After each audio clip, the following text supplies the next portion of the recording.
रात की काली स्याही पहाड़ों पर फैल रही थी। बादल नीचे तक झुक आए थे, जैसे धरती की सांसें थामने आए हों। और उसी सन्नाटे के बीच जंगल के किनारे एक पुराना मकान अकेला खड़ा था। यही वह मकान था जहां 22 साल की सिया अपनी रिसर्च के लिए पहुंची थी।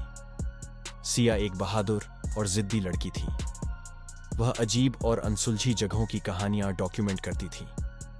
लोगों ने उसे रोका था, वहां मत जाना, उस घर में आवाजें गूंजती हैं। पर सिया रुकने वालों में से नहीं थी। जैसे ही वह घर में दाखिल हुई, लकड़ी का दरवाजा खुद ब खुद बंद हो गया। धड़ाम! सिया ने टॉर्च जलाई। उसकी रोशनी धूल से भरी दीवारों पर पड़ी और एक तस्वीर उभरकर सामने आई। सिया के कदमों के नीचे टूटी कांच की बोतलें चरमराईं। घर ऐसा लग रहा था जैसे दशकों से किसी का इंतजार कर रहा हो। अचानक ऊपर की मंजिल पर किसी के दौड़ने जैसी आवाज आई। धड़ धड़ धड़।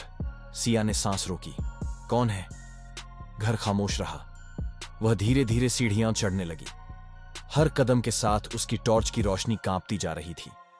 ऊपर पहुंचकर उसने देखा एक कमरा जिसके बीचों बीच एक कुर्सी थी और उसके पीछे खड़ी एक काली परछाई। सिया कांपते हुए बोली, तुम कौन?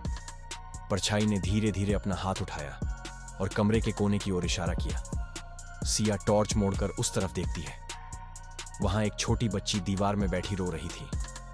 वह बच्ची वही थी जो तस्वीर में थी। सिया का दिल धड़कने लगा। क्या हुआ तुम्हें?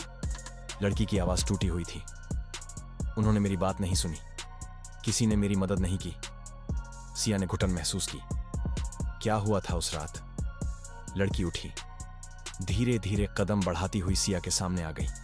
उसकी आंखों में पानी नहीं, सिर्फ खालीपन था। मैं बाहर खेलने गई थी, रात हो गई थी। मैंने दरवाजा खटखटाया पर किसी ने खोला नहीं। लड़की फुसफुसाई, मैं ठंड से जम गई और उसी दरवाजे के सामने मर गई।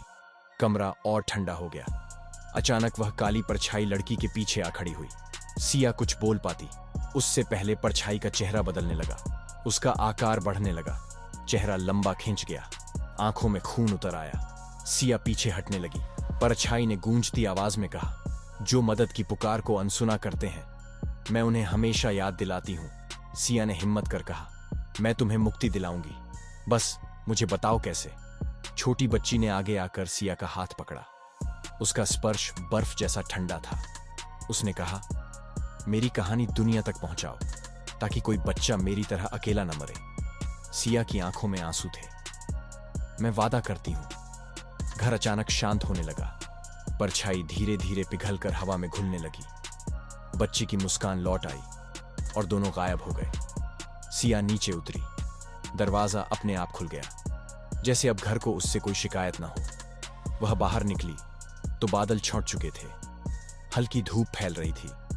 पर जैसे ही सिया ने पीछे मुड़कर देखा, मकान की टूटी खिड़की में बच्ची फिर खड़ी थी।